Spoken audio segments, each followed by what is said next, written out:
So today we're going to talk about architecture, which, at least to me, has always been pretty inscrutable.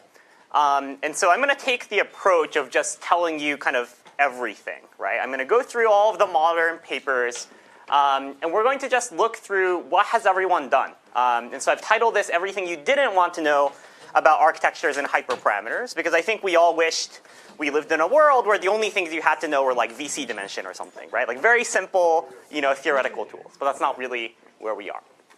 So okay, what we are going to do is we are going to try to understand architecture from kind of like a survey lens, right? The best thing to do, better than listening to this lecture even, is for you to go out and like train your own models and try different architectures, right? That's by far the best thing to do.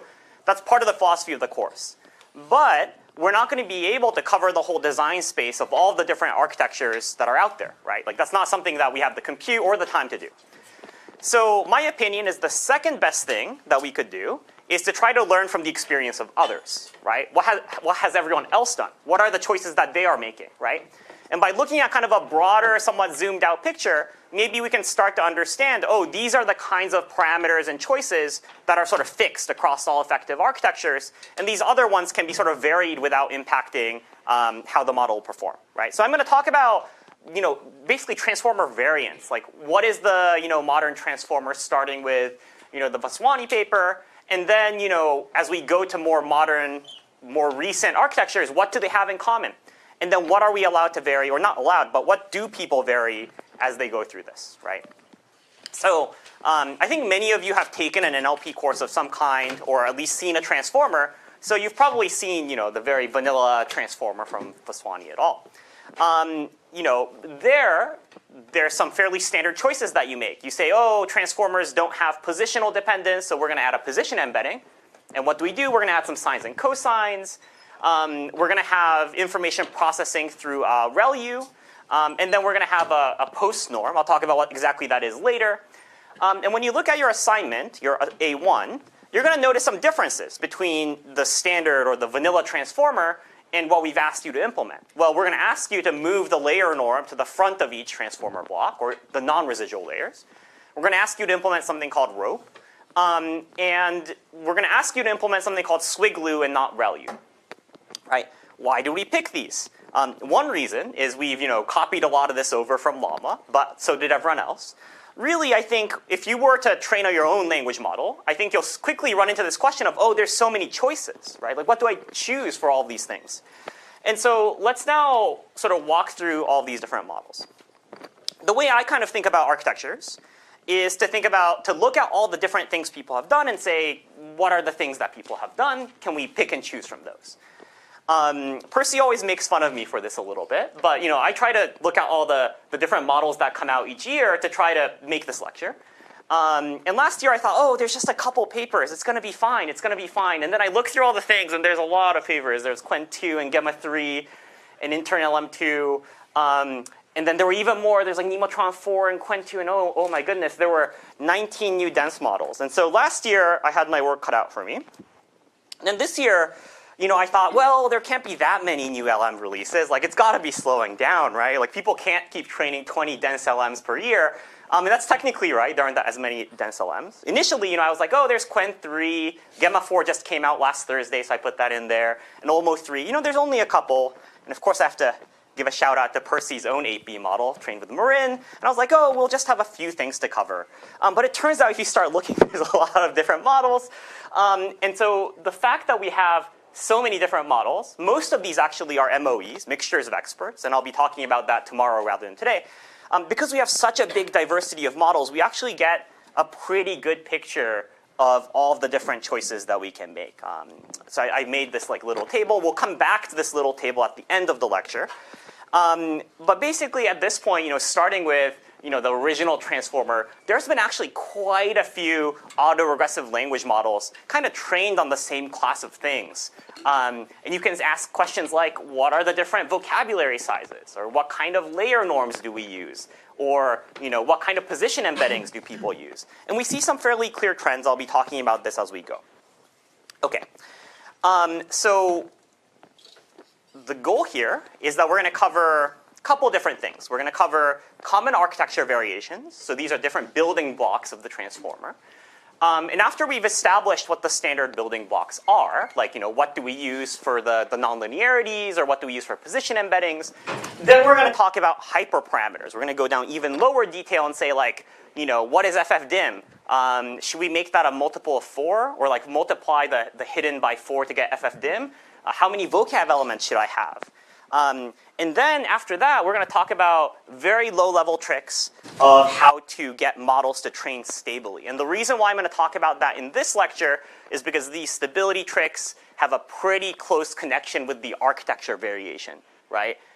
One of the things that, higher level I want to sort of impress upon you is that architectures are actually a very complex set of trade-offs, right? Like, what does an architecture have to do? Well, it has to learn from data, so it has to generalize. It has to train efficiently on GPUs, and it has to not blow up, right? Like halfway through training, if your training losses just go down like this and then suddenly blow up, that's no good at all, right? So all these different requirements end up getting baked straight into the architecture, and that's why these things are a little bit messy and a little bit complex. But you should keep that in mind, and that's why things are in many ways not so elegant. Okay. So we're going to start with the core architecture piece. And as a high-level view, I think the way that I see a lot of the architecture stuff, looking basically historically, is kind of in the early days of starting with a transformer until GPT-3 or so. There's a lot of experimentation that happens. People try lots of different things. There's no gold standard that everyone has unified on. And then Llama 2 comes out, and everyone's like, wow, Llama 2 is great. I want my own Llama 2. And so everyone starts training Llama 2 alikes with minor variation that people have. And then finally, last year, we saw really big differences or sort of a trend towards architecture modifications that make training more stable. And this year, we see lots of trends towards architecture variations that enable longer context dependence. So there are these big themes that are happening, but really I think you see this big point when Llama 2 comes out and everyone's like, wow, I want to train some of that. And then suddenly, or not suddenly, but after that, people are starting to explore once again. So it's kind of cool to see all of these different changes. Okay.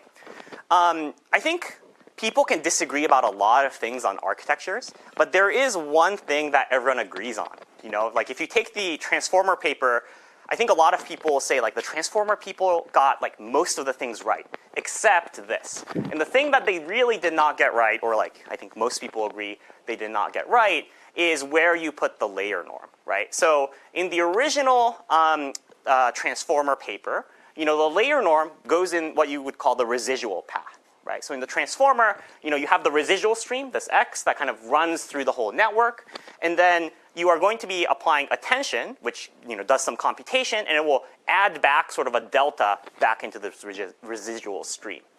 And then in order to make sure that these gradients are sort of stable across layers, a layer norm is placed at the end of each of these components. Now, instead of putting the layer norms in the residual stream, there's an alternative. I'll refer to this as pre-norm, in which you can put the layer norm outside of the residual stream, but before each of the computations. So you can put it before the multi-head attention, you can put it before the FFN, right? We'll call this pre-norm. The nomenclature will get a little bit confusing. You can call this post-norm for now, but let's call this sort of residual norm, right? Because you're putting the norm in the residual layer. Basically, all modern language models push the layer norm outside of the residual stream. This is just a thing that basically everybody does. There is one funny exception, but it is OPT 350M, and if you all are familiar with sort of language models, we kind of know OPT in general was kind of a mess of a language model, right? And OPT 350M is even more so because I don't know why only that model has a post-layer norm in the residual stream. Okay, so this is one of the things that everyone agrees on. And so you might wonder, why is this such a unified thing across all of the different models? And if you look at some of the early works studying where do you place the layer norm style research, what you really see is that the early motivation for a lot of this was when you train a transformer, you need to do a warm-up. Actually, modern transformer training still does warm-up as well. But you definitely need to do warm-up when you train. Now, wouldn't it be nice if we could remove the warm-up, right? So that was kind of the initial motivation for a lot of this research. But people quickly realized that removing the warm-up had very serious issues in terms of the stability and convergence of these things, right? So if you did post norm plus layer norm, which is basically the original transformer thing, you got this purple dashed line. Oh, you just don't converge as well compared to doing something like pre-norm. You can ignore the other terms. You would get much nicer convergence even without warm-up, right? So this was the original motivation. But really what people kind of quickly realized is that moving the layer norms outside the residual stream has some pretty important implications as you make your network deeper and as you start to grapple with stability issues. To me, I think the gradient attenuation issues are kind of the most clear. When you sort of talk to people who do architecture design, I'm not really one of the people that deeply engages in this, but one of the things that people often say is keep your residual stream clean, right? So in this case, you have your x's coming in from the bottom on the pre-norm side, and this x propagates all the way up to the top, right? All the way up to your final output. And that allows gradients to propagate, if in the backward pass, straight through this, right? That makes gradient propagation very simple, which improves both stability and signal propagation. And that's sort of what people realized very, very quickly, that if you do something like pre-norm in blue, at initialization, sort of the gradient sizes kind of remains the same, right? Because you have this nice straight through propagation in the backward pass. On the other hand, if you have post-layer norm, you have these kind of complicated effects that happen because you're layer norming each time you're going through a transformer block. And that's going to change the norm of your gradients as you go backwards through. So you can kind of see, from the principle of keep your residual stream clean, that pre-norm makes a lot of sense. People also realized through experimentation that this also improves stability in general, that the sizes and frequencies of gradient spikes were improved under pre-norm compared to post-norm. And this is a figure from Salazar and Yuan, who were one of the first ones, I think, to study this phenomena carefully. And I think this is the reason why it's stuck around, right?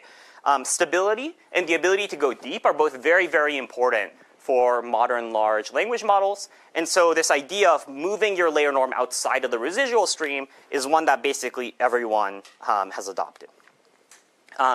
So now, if putting layer norms in residual streams is bad, why does layer norm have to be at the start? Of course, we have pre-norm, which is before a computation, but we could have it after a computation as well, right? That's equally good, at least under that logic. And that's exactly right. Many recent models, like Grok or Gemma 2 or Olmo 2, have this structure where they've moved the layer norm after the computation. So it's a post-norm of a kind, but it's outside the residual stream. Other models still actually just put layer norms everywhere. They put a layer norm here. They put a layer norm after. I'll get to this later as we talk about stability. But one of the other lessons that it seems to have held up very well is if you have stability issues, you can kind of sprinkle in layer norms everywhere, and that will generally improve stability. It's almost very strange to be saying this because it's so ridiculous, and yet that statement has actually been proven right. Every time people have encountered stability issues, they say, oh, but what if we just throw a layer norm into attention?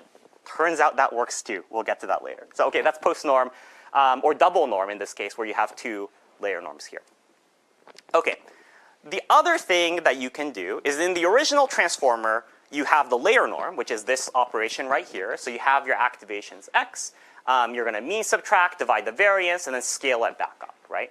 And this works just fine, right? It's not like this is wrong. And many models have successfully trained on this scheme.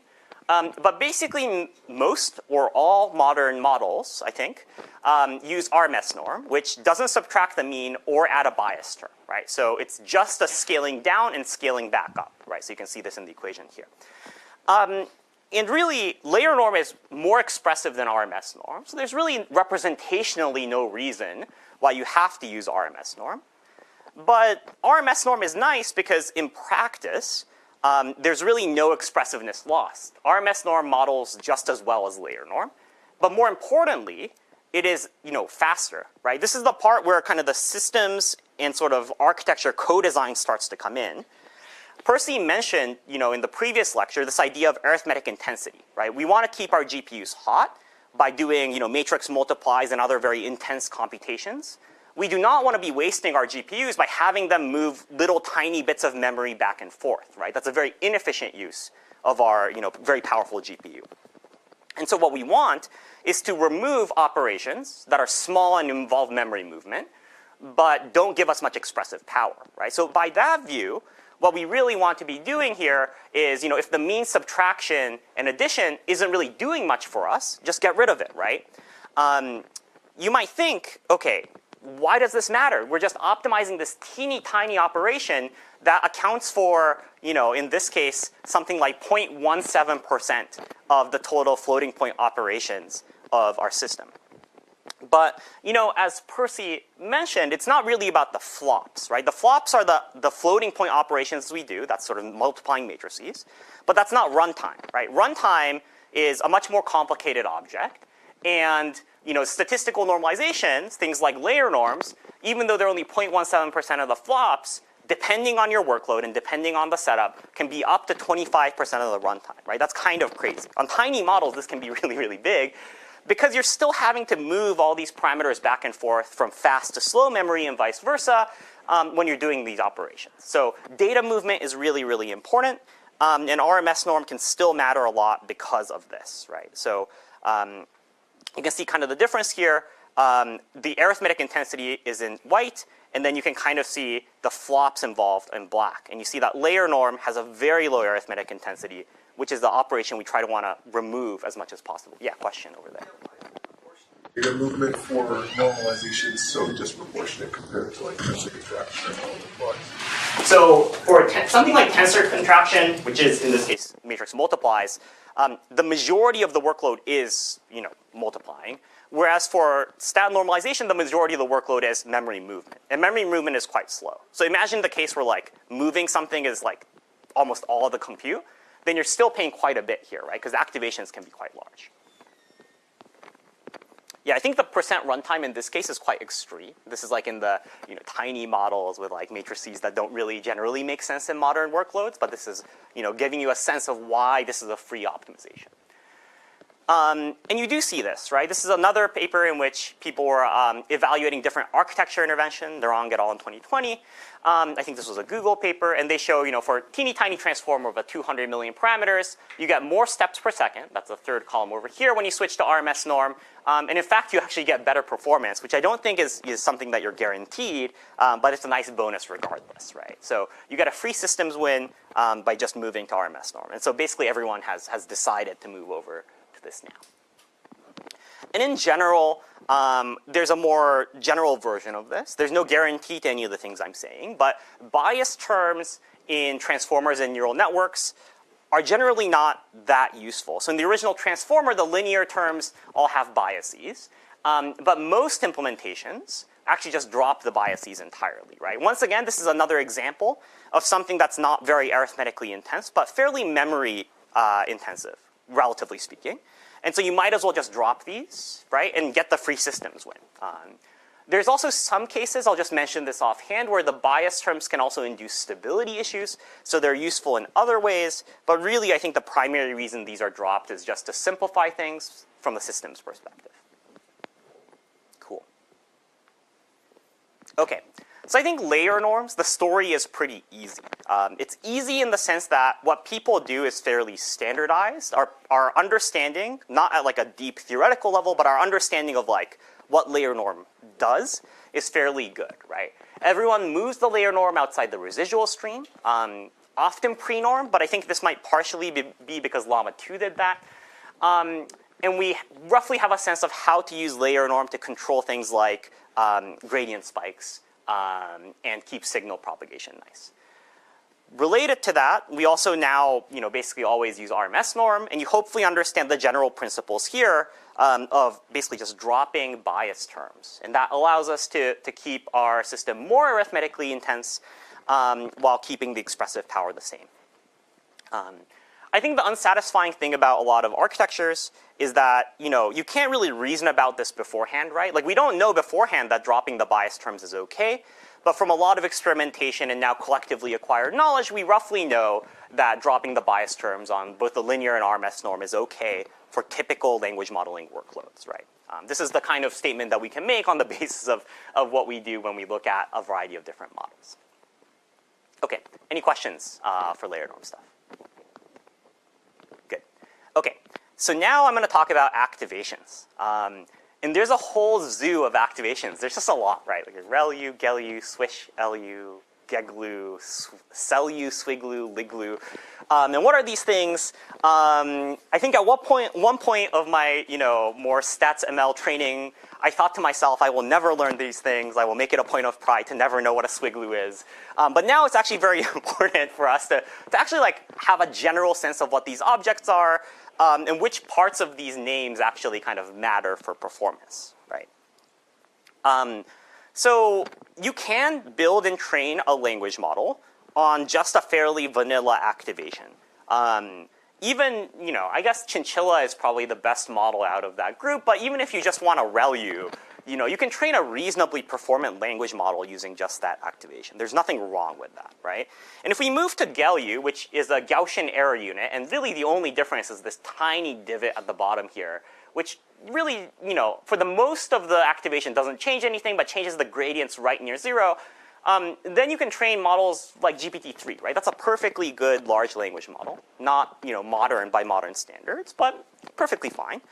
But then, we get to the gated linear units, like swiglu and geglu, and these are really where most of the action is. This is very similar to layer norm in that I think almost all credible modern language models use a gated linear unit of some kind. Okay, so what is a gated linear unit? So these are gated activations. So if we want to look at something like a feed-forward layer, we can just look at this first part. This is, a very standard ReLU feed-forward, right? I have my x, I hit it with a W1, I entry-wise threshold at 0, and then I hit it with another W2, I get my output, right? Very straightforward ReLU network. Another thing, I don't say this as my personal experience, but another thing that is often said in architecture design is that gating is often very helpful. So if you apply that very general heuristic, what you might get is to say, okay, well, instead of just having this entry-wise ReLU, why don't we also have a gate? And the second gate, this second term here, this is just going to multiply the output of my ReLU entry-wise, and I have a second matrix V, okay? Now this is just going to modulate the output of my ReLU. And then I'm going to do everything else the same, right? So instead of just having xw1, w2, I have xw1, and I'm going to gate that with xv. This is another activation the same size as this. And then I'm going to down project it back with w2. Okay, so what is this? Now this is a reglu. This is you make these names by adding the first activation, in this case ReLU, and GLU, right? It's the ReLU gated linear unit. And gating has been a very effective other primitive in architecture design, and it turns out that this is very effective in language modeling as well. So if you take something like a GELU, we've already talked about that, right? That's like the ReLU, but with a little divot at the bottom here, you will get a geglu. And if you take a swiglu, which is x times a sigmoid, then you will get a swiglu. So this is a swish times the rest of it. And this really covers a lot of the modern models, right?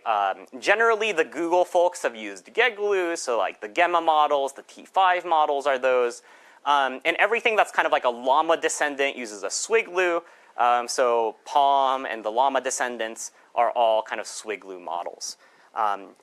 I would say that swiglu is probably the more dominant one, but honestly, amongst the gated units, doesn't really matter. Now, here's a side note that will be a semi-important piece of trivia later. If you look up here, right, you will notice that there are more parameters for the gated model, right? Because I now have this parameter v. And so if you do a little bit of math, right, I now have 3 matrices instead of 2 matrices, right? What you should do is you should maybe use a smaller feed-forward dimension by a factor of 2/3 in order to keep the total parameter count the same, right? So this is roughly the idea of, well, I want to keep the same number of total parameters as my original MLP, but I now want to make it gated. So I'm going to make the feed-forward dimension, which is the output dimension of this W, a little bit smaller by 2/3, right? So this is a general rule of thumb that people have followed, but it's not really an iron rule. The original Noam Shazir paper that proposed this had some very small deltas originally, but they're consistent deltas. And I think to his credit, I think a lot of his papers have these like error bar assessments of like training multiple replicates and checking to see if they're better. And if you look, the GLU variants are almost always consistently better than the non-GLU variants. And this is a parameter matched comparison because Noam Shazir is always doing this 2/3 adjustment to make sure that all of the models have the same total number of parameters. So this is quite nice. It's in some ways a free win. Almost everyone uses a GLU. There have been other sort of more controlled systematic comparisons. This is the same paper I was talking about before, Narang et al. In 2020. Google actually in the 2020s did quite a few nice large-scale architecture comparison papers, although with a T5 architecture and not an autoregressive language model. And they, basically comprehensively compare things like GLUs. And you see once again, if we look at the SWIGLU or the GEGLU or the GLUs in general, they do significantly better at loss or the other downstream metrics, right? Fairly compelling on these papers. Also clear from now a lot of model training runs that SWIGLU and GLU are good, right? So there's a lot of variations in gating, but really the important single axis to know is that gating for these nonlinearities is actually quite important. Gives you a nice boost without much of a computational cost. That's not to say that gated linear units are necessary. I mean, GPT-3 was that. I think the Nemotron 340B model used a squared ReLU, which is a kind of a crazy choice, but that works too. Both of these models are perfectly performant, but it's actually quite rare to see anything that's not trained on a gated linear unit, right? So evidence is pointing towards consistent gains on using these gating tricks. Okay, so those are, I think, the more consensus choices for things that we can do in architecture. Now this one, I think, is a really fun idea, but one that I think now the test of time has shown maybe is not quite as good or maybe not as popular of an idea. Normally, we do our transformer blocks serially, right? We compute our attention, then we compute the MLP, right? One after the other. If you're very systems-minded, you might say, well, this introduces a bottleneck, right? I have to wait for the computation of one to do the other. If they were instead in parallel, I could bring to bear some new and cool systems optimizations, potentially, right? So you might ask, could we parallelize the transformer block? And this was originally an idea that was in GPT-J, which is an open source attempted replication of GPT-3. And kind of very interestingly, I think GPT-J has been surprisingly influential in sort of propagating a lot of ideas. I mean, Palm as well. Google is actually surprisingly bold with the architectures that they do. But the description in Palm, which you can see in their report, is kind of the following. Instead of nesting this, which is the sequential form at the top, you're just going to add together the output of the MLP and the attention layer and just add both of those back into the residual stream.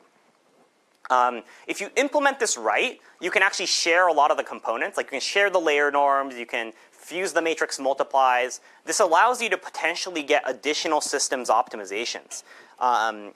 And I think a lot of the people that have been influenced by Google, so Cohere, was founded from one of the former transformer authors. They do a lot of Google-inspired optimizations. They followed kind of this architecture.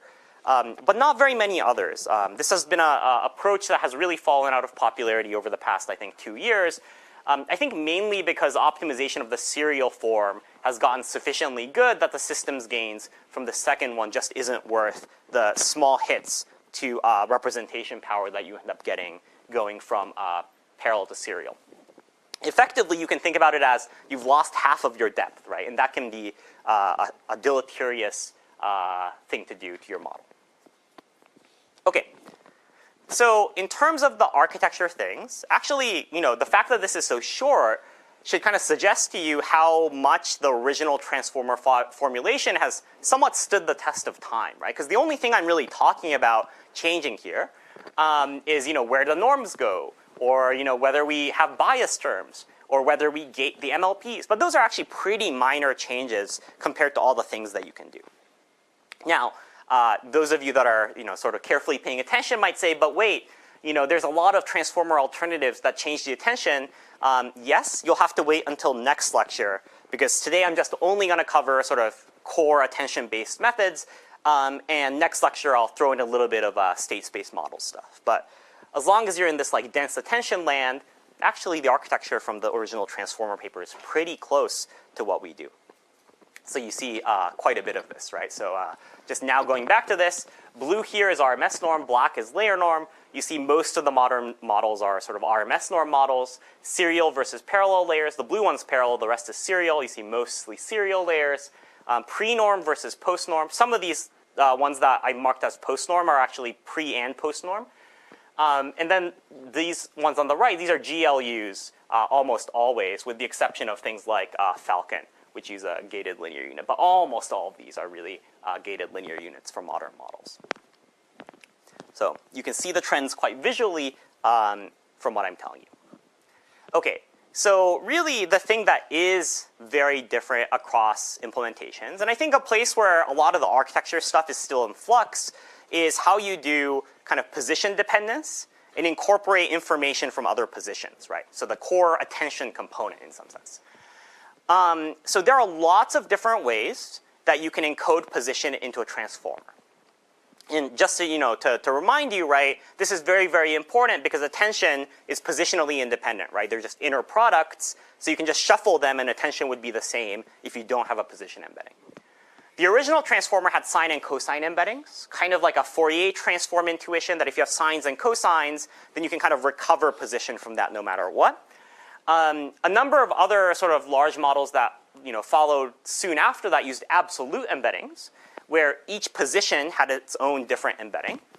And then several other sort of Google models like to use relative embeddings. And here you're not adding embeddings into the embedding, like word vector embeddings, but instead you're adding a vector to the attention computation itself, right? So if you're 3 positions off, sort of the attention matrix gets a different offset added to it. And models like T5 and Chinchilla use kind of this scheme. The thing that has really become pretty dominant in terms of position embedding is this class of embeddings called rope, which some of you may be familiar with. Most models past 2024 use this type of embedding. And it's kind of remarkable given that rope, in some ways came out of nowhere. Originally, I think this was also a GPT-J innovation from, I think, a sort of not very well-known sort of blog post and paper combination from an author in China. But really, it has some really interesting ideas for why you would do something like rope. So rope, is a relative position embedding. And a relative position embedding, let's make an opinionated stance that I should not care about the absolute position of any words. So if, A and apple appear together, even if it appears at the start or at the end, right, in rope embeddings, they should kind of get the same sort of result. And we do know that, and we want to sort of represent it in this way, right? So I have an embedding F, and I have another embedding F, and these are going to take in the identity of the words X and Y and the positions, absolute, of I and J. And I want this to be equal, if I take the inner product of these embeddings, to be equal to a function that only depends on the relative difference, right? And every existing embedding before it didn't really fulfill this equality. Like sine is not relative because it has these absolute cross terms that are not relative. Absolute position embeddings, just by the name of it, is obviously not relative.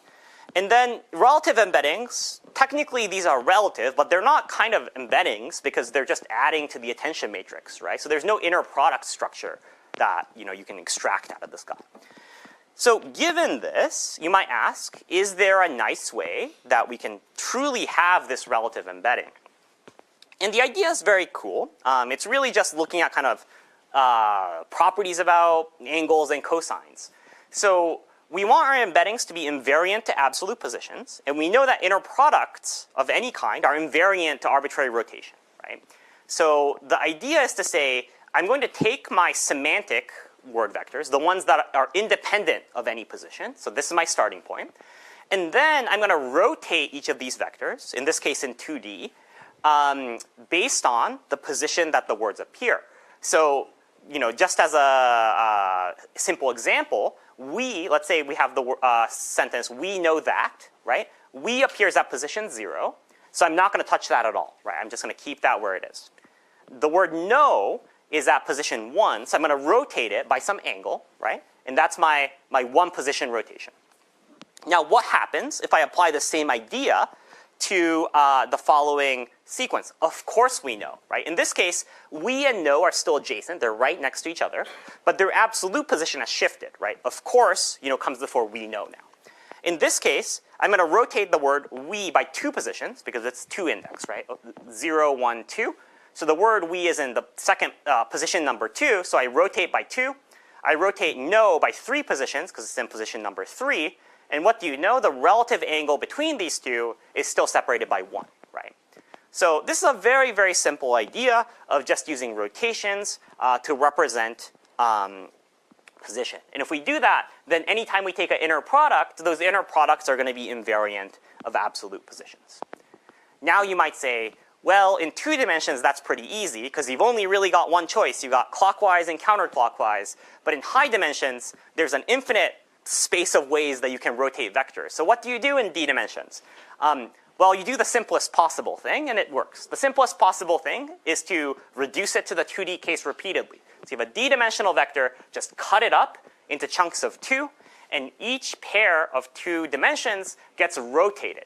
And the theta at which these things rotate vary, right? Some of them are very low frequency, so they rotate very slowly, so they can capture long range dependence. Some of them rotate very quickly, so they capture things like, are they neighbors to each other, right? And then at the end, after I've rotated every pair of vectors, I get sort of my final embedding. So this is the, rope approach. The paper, if you read it, has a very complex motivation about complex numbers, but really, I think the intuitive way, at least to me, to think about it is to just, you want to rotate by reducing to the 2-dimensional case, and you're just rotating every pair of coordinates. Gamma 4 just came out on Thursday, and they have like another different kind of fun thing that they do, which they call, I think, proportional rope or p-rope, which is a really strange way to just say that the only thing they rotate is the first 2 coordinates, but that's another valid thing that you can do as well. So there's a lot of different things that you can do in this space that end up working. Okay, in practice, what you're going to end up doing is, you can take your vector and you can make a sparse multiply with sines and cosines, and this is going to be giving you some way of rotating your input vectors x's, right? So x times w times r, this is going to be your final embedding that you get. Okay, and finally, this is a sine and cosine, which looks a little like sine embeddings, but it's really important that I'm multiplying with these sines and cosines rather than using them as embeddings, because that means that there are no cross terms. And this is purely relative, right? There's no absolute position information that you'll get out of inner products. If we really, really wanted to get into low-level details and you ask, like, how do I actually implement this thing? You're going to have to do that. You have your usual attention stuff, and then what you do is you generate cosine and sine angles based on the position IDs of sort of where your sequence is, and then you're going to apply those cosines and sines onto both your queries and keys for your sort of attention computation. And you can either apply them as a matrix multiply, or you can go through and apply them manually just as a rotation. Right? Fairly straightforward, and you would do this at the attention level rather than at the very bottom to sort of enforce position invariance every time you're doing attention computations. Okay, so that was rope. It is a little bit confusing, but once you understand the geometry of just rotating things, it's actually fairly straightforward. Okay, I'm going to pause here for one moment in case anyone has questions about the various architecture bits. We're going to then talk about even lower level details about hyperparameters. So yes? Do you know about any papers that do a higher dimensional rotation? Higher dimensional rotation? That's a good question. I don't think so. By a higher dimensional rotation, like any 2D rotation in the space would just be kind of a variant of this. You could certainly do any one manifold that is a closed loop. I have not seen that. Yes? What do you think is the best way to distill this kind of knowledge from papers or technical reports? It's a good question. I don't know if there's a way beyond some combination of like looking broadly enough to get a pattern, which is the procedure I'm trying to do in this lecture here. And then the other one is to try it yourself, even a much smaller scale, to form an intuition and like a theory for how these things come together. I think those two are really the right ways. I think reading any single paper in isolation is very, very difficult, especially now, because no single paper seems to give any full detail for a lot of language models these days. Oh, lots of questions now. Okay, good. We'll go in. Yeah. So I have a question on the parallel layers and the serial layers. Yeah, I understand the modern models are thinking of the resource efficiency, so they will use the parallel layers. Yeah, but there's a difference between accuracy for these two patterns, right? I want to know like what's the diff of the accuracy? Is it big enough to? Is it small enough to allow the current model trainers to ignore that, or is any or no? Yeah, I think that's actually really mixed. So if you read the original Palm paper, I think they're like very confident about the use of parallel layers, like no performance drop, 15% systems utilization improvement. So if you read just that, you'll kind of say like, oh, it's just as good. But I think a lot of the later Google models have stopped using this, which you can take on as an implicit signal that actually there might be some losses. And once again, this one is a little bit hard to get precise numbers on because no one's done the ablations, as far as I know, on parallel versus serial. Controlled nice ablations, at least.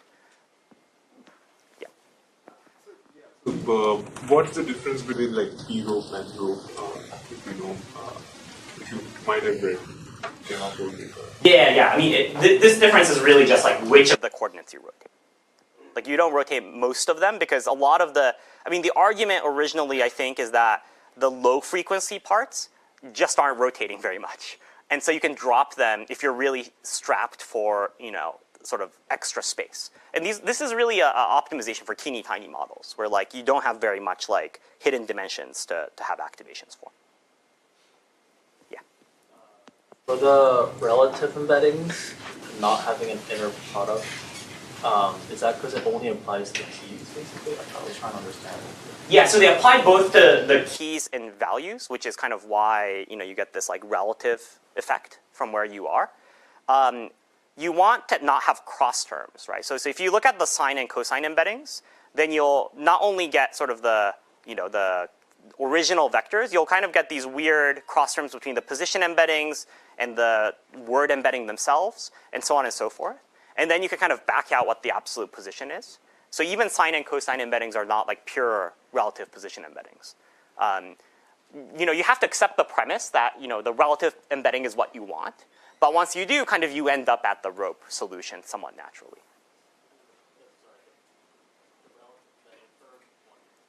Yeah. Yeah. So what's the issue? So the issue with this is that it just can't be factorized as inner product. That's more of an aesthetic problem, right? Like if your constraints are, I need it to be relative and I need it to factorize as f of xi and f of yj, then this is not a solution in that class. To be fair, there's a lot of embeddings that work this way that do work. Like alibi and other kinds of like approaches like do this kind of inject into the attention matrix, and they do reasonably well. It's not necessarily the one that's become the dominant approach is what I can say. Cool. Okay. Great. Okay. Now I'll talk about hyperparameters. And I think hyperparameters are really something that you start to engage with once you like actually have to train a model, right? When your knowledge about language models are abstract, you don't have to care about any of these. But once you have to instantiate it, you start to ask questions like, well, how big should the feed-forward size be? How many heads should I have? What should my vocab size be, right? And you might also have questions of like, what should my weight decay or dropout be? Like, do I even need to regularize? I have a lot of tokens, right? So do I need regularization? And do I need very deep models or very wide models? Like, what are the right kinds of things to do here, right? And all of these, if you start out with no knowledge, it's actually very daunting because you have to search this like very big high-dimensional space.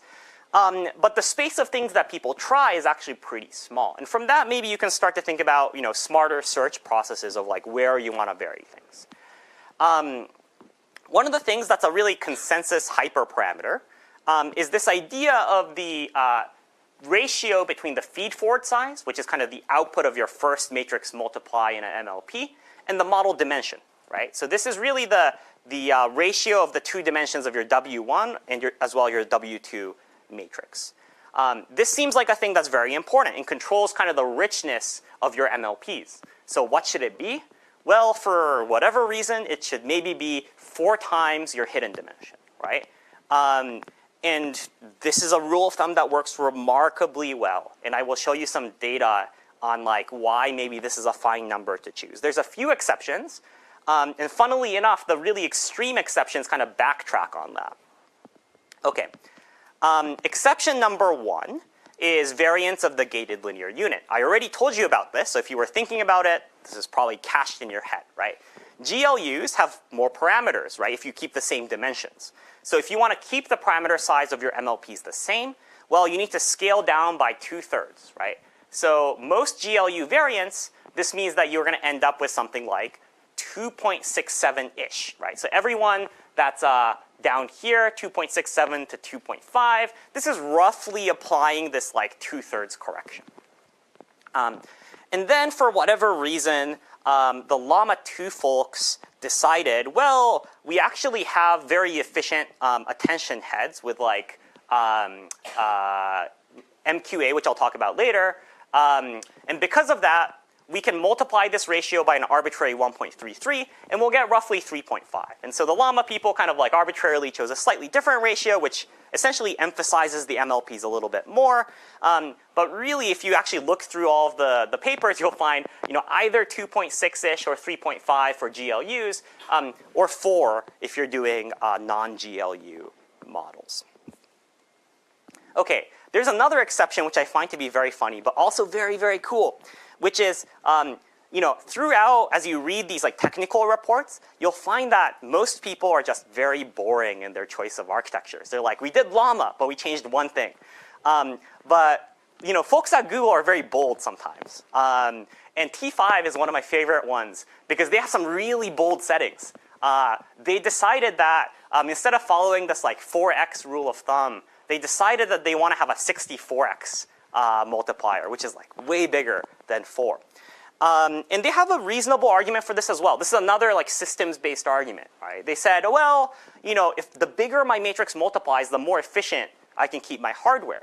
So if I make this, multiplier really big, then, my matrix multiplies can potentially be sort of more efficiently utilized, right? And some others, like Gemma 2, have also tried to really push a little bit higher on this. But really, T5 is a kind of astounding exception at 64. I don't think any other model has really gone that high in the feed-forward multiplier. And empirically, if you look at other sort of works that try to do more controlled comparisons of this ratio, I've taken this one from Kaplan in 2020. This is the classic neural scaling loss paper, where they do sort of various controlled studies on language models. You'll see, this wasn't the point of the study, right? It was a scaling loss study. But you'll see in one of the panels that they actually have a sort of ablation or sweep where they change the feed-forward ratio and they look at the loss, right? For a very small model here, right? But what they find in this paper is there's a basin where you start at about 1 and you end at about maybe 10, where this hyperparameter is like pretty good and very, very flat. You lose very little relative to the optimal loss down here, right? And then if you get it really wrong, like you get above 10 to 100 or something like that, then your loss starts really shooting up quadratically. And so a lot of these choices that range between like 2.6 to 4, they're all kind of falling into this relatively nice basin, so you're fine choosing those numbers, right? Okay, so what can we learn about this hyperparameter? Well, the default choices have worked very well for nearly all modern language models, so you can safely choose that.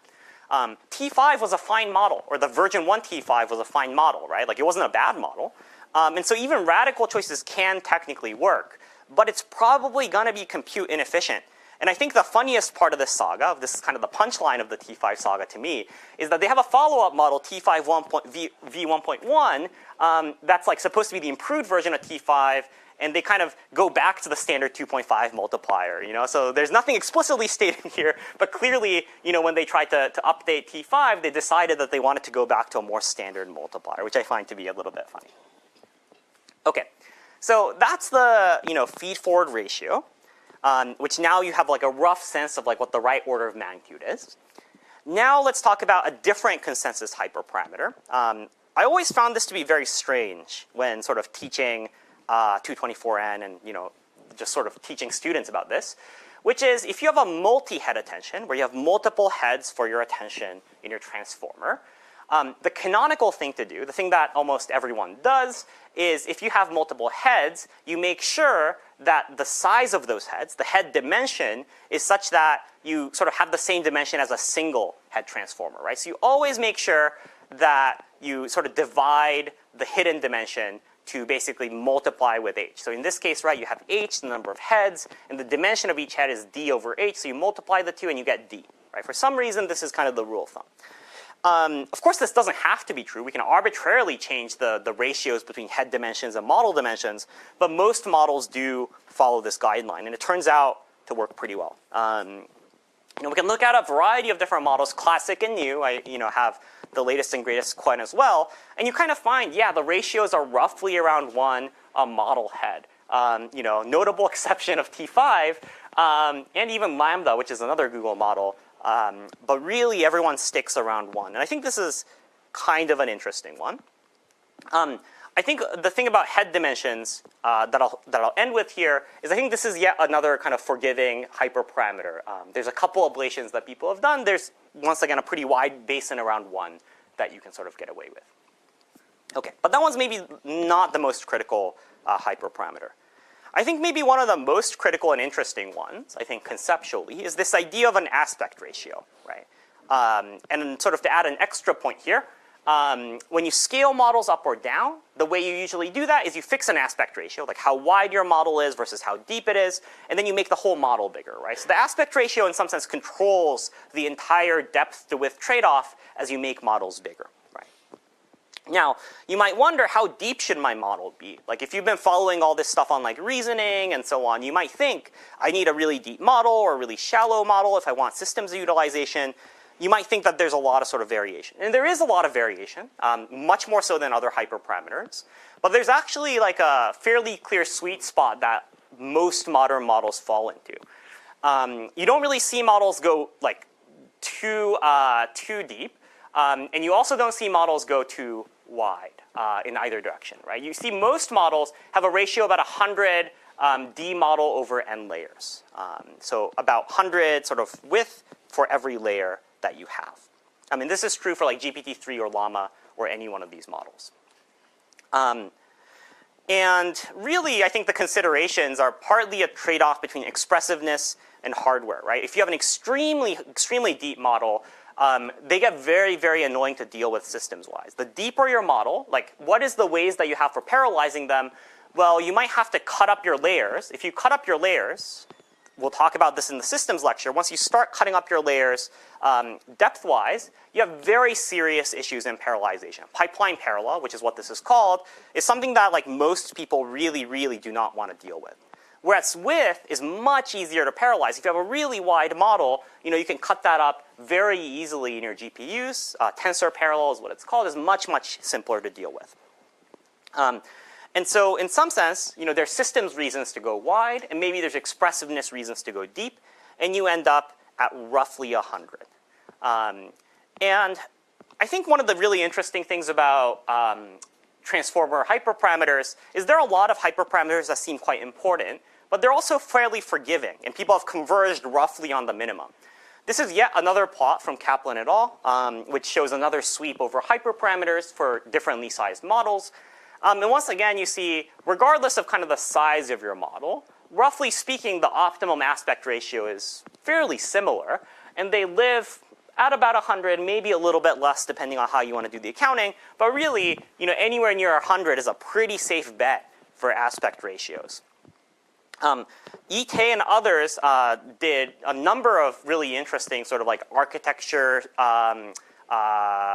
variation experiments in which their general conclusion on this was that, let's look at the top panel here, you have a lot of different kinds of models that you can have in terms of depth to width trade-offs. But as you sort of sweep the depth to width trade-offs, you find that really the only thing that matters in some sense is flops. As you increase the flops, the models get better, and that's really controlling the majority of the effects, not necessarily the aspect ratio. And so I think what has really emerged from this is the sense that there's a general forgiving band of hyperparameters that people tend to choose, and then you really worry about primarily your system's utilization rather than sort of expressiveness concerns, which are hard to reason about. Cool. Okay, and then maybe the last hyperparameter thing that I want to mention is vocabulary sizes. And this one's kind of interesting to me because there's a really clear difference between two classes of models. I think in the early days of a lot of, early days of open source model training, there were a lot of monolingual models whose only goal was to be good on English. And for those models, you had these like much smaller vocab size in the 30,000 range. And then post-Llama, a lot of people were really interested in multilingual or like production systems. So these include closed source models like GPT-4. All of these have much, much larger vocab sizes. And these are roughly in the 100 to 200,000 vocab range. And you see generally that Google models have a ton more vocab. Llama derivatives roughly range at about 100,000 tokens. And then the sort of monolingual models are about 30,000. This is somewhat clear. The multilingual models really do need much larger vocab to cover the whole space. Generally, the models on the right are also bigger. There have been scaling law studies showing that the bigger your model, the larger the vocab it can handle. And so this is also partially driven by modern scaling trends, where the models on the right are generally bigger. No one's training large monolingual models anymore. Okay, so yeah. Total models like GPT style stuff, like how do you see those vocab sizes change? Sorry, the question was like, if you have, multilingual models or multimodal. Yeah, so I guess it depends on the way that your tokens are encoded. But if you're tokenizing your images and things like that, then you need to have many more tokens to account for those. If you look at like various open source releases, they'll have like a different image tokenizer with its own vocab, which is quite large. Is it to compare, I suppose, bits to bytes for different tokens? How valid is it to compare bits? Oh, that is a great question. Okay, yeah. That's not a hyperparameter question, but that is a good question. What is the right way? Okay, so let me like step back a moment and like put us in the right mindset. So if we think about language modeling is a generative modeling task, right? We are modeling the probability of a sequence. Now, as long as your sequence is fixed, right, it's the same, you haven't adulterated it anyway, and you provide a probability over all strings, that's always valid to compare, right? At that level of things, it's always valid. Now, when you ask the question, is it valid to compare the bits per byte of arbitrary token, or two arbitrary tokenizers? Really, there's two things at play. The one thing is, did you touch the sequence at all? Like if you look at some tokenizers in the past, before subword tokenizers, they would drop some tokens or drop some words. That makes the comparisons invalid. But modern tokenizers are complete. They can model any sequence, so that's not a concern. The other thing that you have to worry about is, are we like length normalizing in any way, right? But for bits per byte, you're always normalizing with the same number, which is the number of bytes. And so this is always a valid comparison, right? So that's kind of how to think about tokenizer comparisons. So for example, I think there have been results showing that comparing perplexity for fixed tokenizers always leads to better downstream performance on downstream network tasks. Even has the same thing been proven for BPV? Perplexity and BPV are kind of dual to each other, so yes, if that's what you're asking. It's only yes, it's only no, because if you're comparing, you could frame comparing perplexity as comparing to BPV, but you're changing a different thing. Okay, we'll have to talk later because I'm not sure I understand the question, but I think that's an interesting set of questions. Okay, good. Okay, all right. So we're going through really the lowest levels of details of language modeling, which I think is really exposes a lot of interesting ideas while we sort of talk through this. And I think dropout is and regularization, I think is another very interesting class of ideas. Also one that I think is very counterintuitive from your machine learning 101 intuition. So let's go through what I think is like the standard argument for regularization. Well, if I'm doing language modeling, I have a lot of data, right? I have more data than I can process most of the time, right? Unless you're at Google, maybe even then, there is more internet data than there is flops. So I'm probably not even going to see the same data twice, right? So I'm only going to do a single pass on a corpus. And there's very good reasons and arguments to believe that a single pass of SGD or other optimizers is never really going to memorize my data very much, right? So this means overfitting is not really a problem almost ever during compute-constrained language modeling. Now, some people even actually only look at training loss because they believe so strongly that overfitting doesn't happen in single pass SGD. Now, given this, you can sort of sit and think about this. Should I use dropout or weight decay in language model training, right? Okay, you can think about it a bit. One unfortunate thing is that a lot of recent models don't talk about this stuff at all. It's really lower level details than like tech reports are willing to expose. But if you look, actually, you find a lot of models do both. Especially weight decay actually is a fairly popular intervention even for modern high-performance language models. This is very, very surprising. I mean, some of the dropout things, maybe have gone out of favor, but weight decay actually remains fairly popular. And this is very mystifying. Like, why is this? And this is, one of the reasons why I think deep learning is hard and this architecture lecture is very strange and hard.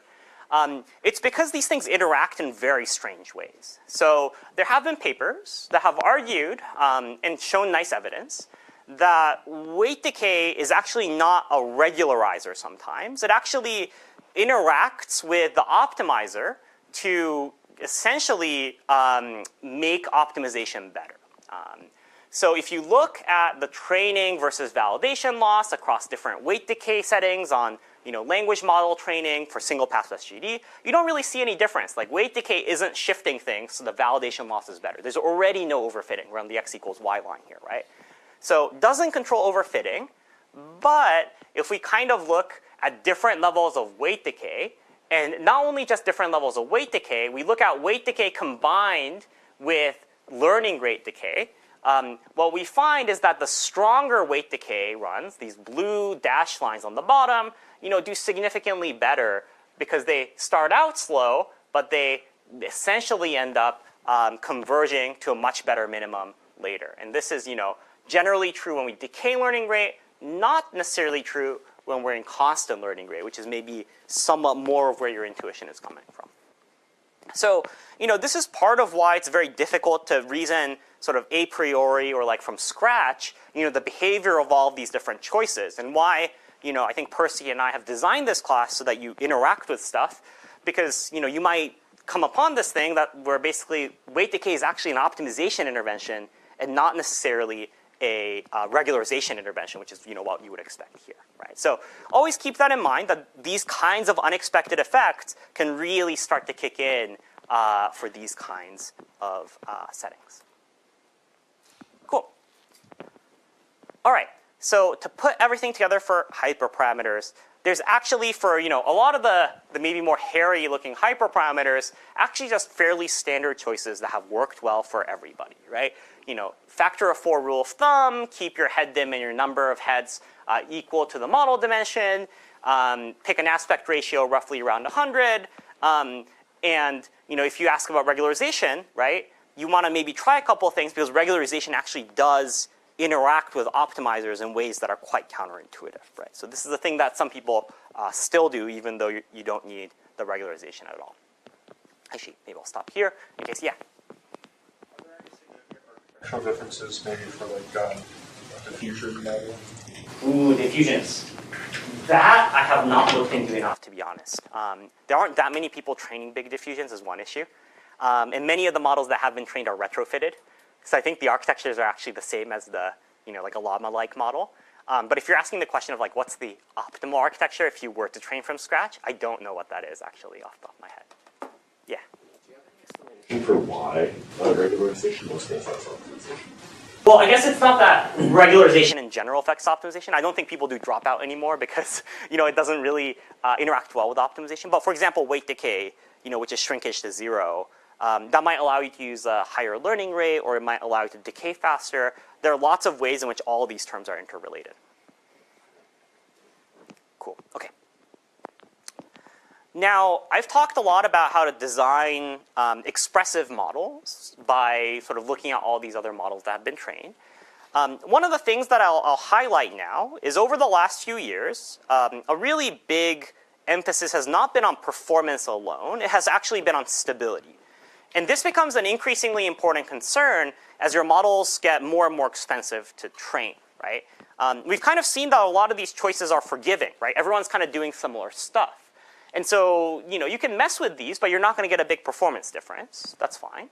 But if your model, suddenly blows up some part into training, like you get these like horrible looking spikes all over the place, you might end up with a model that is, actually not very good quality, right? Or it might be unrecoverable. You might have spent, millions of dollars in training, and you get to a point where the model is no longer able to be trained any further, right? That would be a horrible thing to happen if you have a lot of compute that you want to spend. So you don't want to train models that look kind of like this blue curve with like spikes everywhere and these big gradient norms happening. So what do we do to fix these stability issues? I mean, this is really, I would say, like a core issue. And if you have stability issues in language models or in general neural networks, there's a few usual suspects that you've got to start looking at.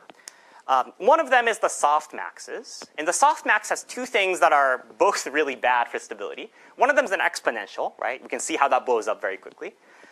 You also divide two numbers, and that's also a potentially very dangerous operation, right?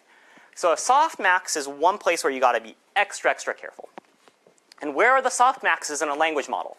Well, there's two of them. There's one on the output side when we output our probability distribution. And then in attention, when we normalize the attention, there's going to be another softmax, right? So we can think of both of those as really kind of danger zones for our model, especially the attention. But okay, let's start with thinking about the output softmax. The output softmax can blow up on us. And one of the things that we can do is we can try to control sort of the normalizer problem. So let's sort of think about the softmax calculation. We want to compute a log probability to compute the loss. Now, what is the log probability? Well, it's the output of your model, U, and then you've got this log normalizer, right? This U is well behaved because in some sense this is the output of your model, right? This is just the output of your residual stream with all the things that are added in. So if U is well behaved, then log P, the first term, is well behaved, right? If the model is being okay. Now the second term, this log z, this might not be so okay, right? If z is really big or really small, even if the output of your model is somewhat well behaved, it could blow up. And what is z? Well, it's an exponential, right? So it could potentially blow up very quickly on you. Or if this is 0, it could also blow up on you, right? So both of those directions are very bad. Now we would ideally like our z to be somewhere near 1, right? Or log z to be somewhere near 0. What can we do? Well, one of the things that you notice, right, if you sort of thought about the action of the softmax, is this whole thing is over-parameterized, right? I could sort of push things in and out. So if I add a constant to u, I can manipulate the z's without really affecting the output of the softmax, right? It can cancel out between the normalizer and sort of the output of my model. So because of that property, one thing that I could do is I could add a regularizer. This is from Jacob Devlin's paper, 2014, in which he adds sort of this squared log z term. And what this is doing is it's just penalizing how far away your log z is from 0. And if log z is near 0, that's nice because this whole expression is kind of numerically stable. This is called the z-loss trick. It's been used by a number of papers. Jacob Devlin and others sort of initially pioneered this back in 2014, and then it's become popular again through a number of open source models. Like Baichuan, I think, was the first open source model to do it, but then DCLM and Olmo and others have been using this trick to stabilize their output softmaxes. So this is a surprisingly effective thing. Now, okay, so let's say we've handled the instability issues on the output softmax. Now we have to sort of turn our attention towards the other potential problem, which is attention, right? And this is a place where lots of degeneracies happen. Lots of techniques have been developed to control the instability that attention operations generate. And really the high level thing that I'll say is if you have instability, if you can throw a layer norm in there somehow, it might control it. And that's really, in some sense, the design philosophy behind this idea called the QK norm. So what you do is remember that we have our Q's and K's that are going to be multiplied together, and then they're going to go into the softmax, right? So in the standard attention operation, I'm going to layer norm as a pre-layer norm, multiply with a QKV, and I'm going to get my Q's and K's. Those will get multiplied by a matrix multiply. I'll softmax them, and I'll multiply that with V to get the weighted average, and then I'll output whatever comes after, right? So this is our usual attention. Now what happens if we just throw in a layer norm before we multiply the Q's and K's? If we do that, then we know that the inputs to this matrix multiply, and therefore the inputs to the softmax roughly have the same scale. They're always going to have a scale of roughly 1 because we've used RMS norm to divide the size of those Q's and K's. Okay, if we do that, then we're kind of going to keep this softmax operation stable. Tons of different models do this. It's originally from the multimodal world. Some folks who were making multimodal models sort of initially discovered QK norm. Edifix and Chameleon really used this and proved it out. And then a number of other open source language models realized that the same tricks are entirely applicable to stabilizing attention for language models. And I think this is now very, very standard. QK norm is actually a very standard intervention that most of the large models now introduce. It doesn't seem to affect performance from lots of different training runs, but it does definitely prevent the kinds of attention degeneracies. I'm really, the way that I've seen this is, we have layer norms initially in the pre-norm. Now we add them after the nonlinearities in each block, and now we're throwing them in both the Q's and the K's. And really, I think this is kind of getting at the stabilization tricks that people apply to this world. Okay. Now, the final set of things that I'll talk about as a stability intervention, and frankly, this one is not as popular and more of a Google-specific trick that I've seen, but logit soft capping is a much harder intervention that some people apply. So this one, in QK norm, what we're doing is we are controlling the inputs to the softmax and sort of hoping that the outputs are well-behaved. If we really, really want to enforce well-behaved outputs, what we can do is we can kind of take the logits, the things that go straight into the softmax, and we can just cap them off so they can never be too large or too small, right? This is almost a hard constraint. It's called a soft cap, of course, but a tanh is bounded at some value. And so this is in the Gemma models. I think both Gemma, or Gemmas 2, 3, and 4 all use the logit soft cap trick. And what they do is they take all of their logits for the attention layers, and then they soft cap them at some value. Some NVIDIA folks have done actually quite nice work doing systematic comparisons of these stability interventions. And what they find is if you start with a baseline model, you can do all sorts of different interventions. And QK norm is here, and it does slightly better due to the fact that you can crank up the learning rate a little bit. But if you do soft capping alone, you actually end up losing performance. So there is a quality degradation that happens. This is a very strong intervention. You can never express very confident signals in your softmax beyond a certain point. So it does have some negative consequences, but this is a very safe way of stabilizing the outputs of your attention. Or sorry, the inputs to your attention, the logits that go into the softmax. Okay.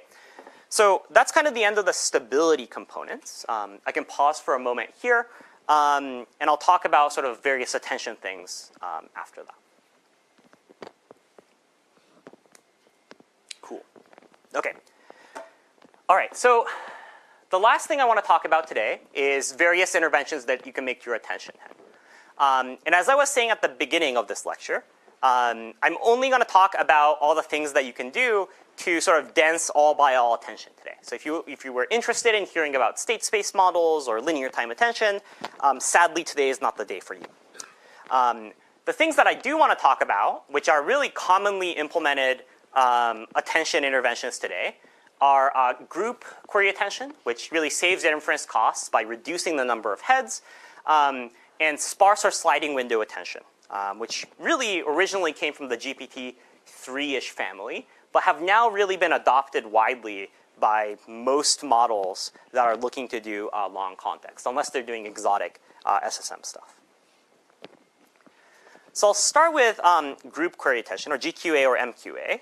I'm going to first set up the need for these kinds of things, and then you'll kind of hopefully see what the trick is and why it's fairly natural. So for the moment, we've been talking about training and modeling and all these things, but let's take a pause. And now let's think about deployment, right? You've trained this very big model, and now you need to serve it to lots of users, and you're going to pay a cost for serving. And you're going to have to, in abstract sense, pay for two different resources, right? You're going to have to pay for your flops, right, the computation that you're performing, but you also have to pay for another thing. You have to pay for your memory accesses, right? Because the memory accesses are also going to impact, your system's characteristics, your latency, your utilization, right? So you want both of these things to be small. Now, let's think about what happens during training, or alternatively prefill, when you're looking at your prompt, where someone gives you the stuff. In this case, the total arithmetic operations you have is, order of magnitude, batch size, sequence length, hidden dim squared, right? That's roughly the size of things that you get. And of course, we're doing quadratic attention, so we've got d squared. We've got total memory accesses. What is our memory access that we have here? We have batch times sequence length times hidden dim plus the sort of cost of the softmax, which has an n squared component, and then we've got a d squared component for the projections. So the arithmetic intensity here is pretty good. It's going to be 1 over k. This is the number of heads, so you need to have head dims. So your head dims need to be big enough that you're multiplying some reasonably sized matrices, and you've got a 1 over bn. So your sequences need to be long enough, or your batch sizes need to be big enough. As long as both of these are true, your GPUs are going to be fully utilized. Great, right? You're using all of your resources.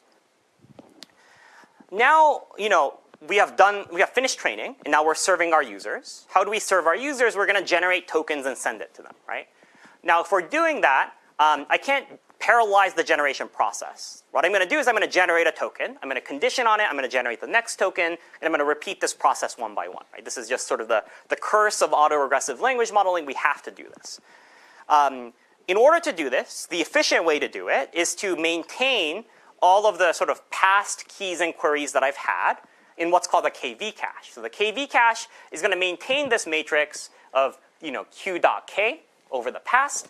And then whenever I need to compute something new, I can reuse sort of the sub-matrices that I've already had from the past. And I only really need to compute sort of the new query key interactions that I need to fill out the rest of this matrix, right? So every sub-matrix I've computed before, I can keep. I only need to compute my new one. So this saves a lot on compute, right? That's great. But the issue here is now our arithmetic intensity is not so good, right? As you might sort of intuit, this KV cache approach is going to be reading reading parameters all the time, right? Each time I have a new step, right, I'm going to have to read in my parameters. I'm going to have to take these dot products, and I'm going to do this once every step. And so now what do I have? Well, my total my total arithmetic operations are the same. I'm multiplying the same matrices still, right? Just incrementally rather than all at once. But because I'm doing this incrementally, now I have a memory access pattern of batch by sequence squared by hidden dim plus sequence by hidden dim squared. And the second term is not so pleasant, right? It used to be that it was just d squared, but now we've got n times d squared. And if we compute the arithmetic intensity, which is the ratio of these two guys, now we have n over d plus 1 over b. So now what we need is large batches plus short sequence length, or we need really big model dimensions. So if we want to serve a small model efficiently, this is not so good, right? This is really difficult to deal with, right? This n over d term, this first term over here, which is sequence length over hidden dim, is very difficult to reduce if we're doing this incremental computation. This is just a hard thing to deal with. So this leads to this idea of MQA, or multi-query attention. Normally, you have multiple heads in your attention operation, and you're going to have different keys, different values, and different queries. That's normally how you do things. But one thing that we could do is maybe we can keep the Ks and the Vs the same across all the heads, and the only thing that's different across the heads are the queries. If we do this, then this drastically removes the amount of items that need to be moved in and out of memory, right? Because the KV cache, right, are now significantly smaller. These are all shared across all the heads. This significantly reduces the total memory access as well as the arithmetic intensity.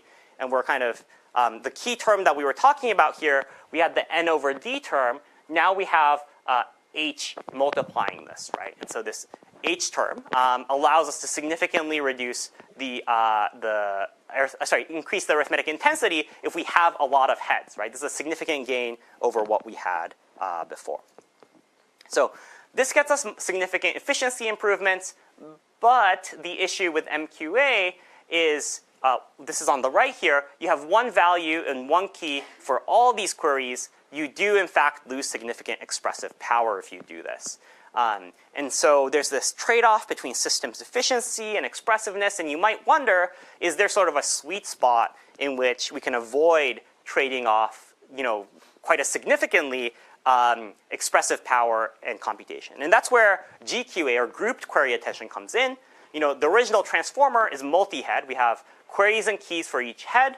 In multi-query, we have one key and value for all the heads. In grouped query, we reduce the amount of keys and values, but we keep the number of queries the same. So we now have this ratio that we can play with, which is kind of the number of key heads or the number of value heads, while keeping the total number of heads much larger than that. So this allows us to very simply control the trade-offs between expressiveness and inference efficiency.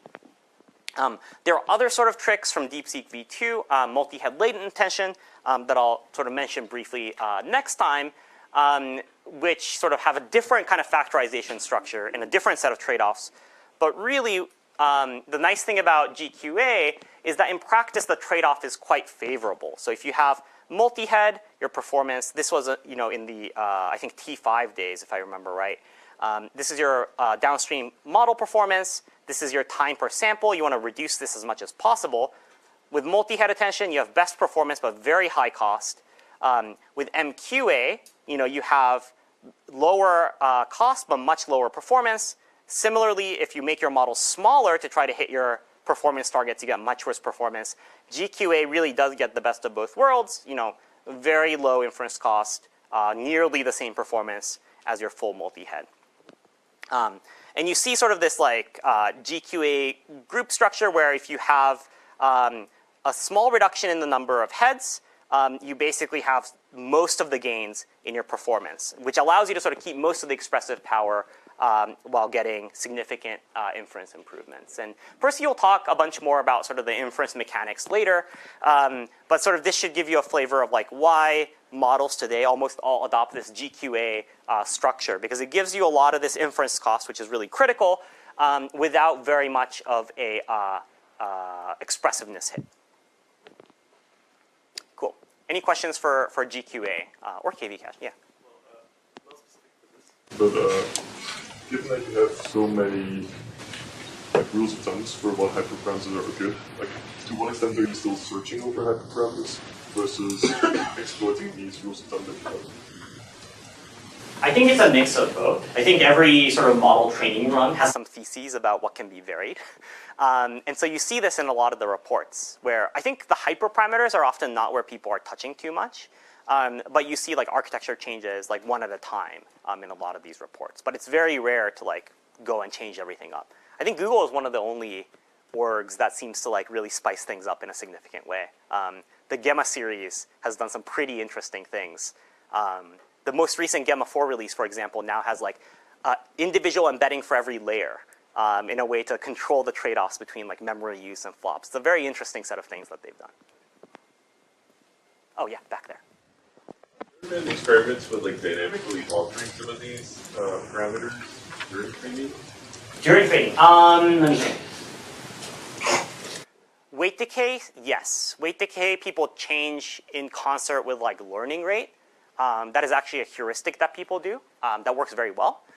Other than that, I don't know if there's a lot of different hypers that people change during training, especially because the architecture ones just make training incompatible. So you can't really change them while you're training.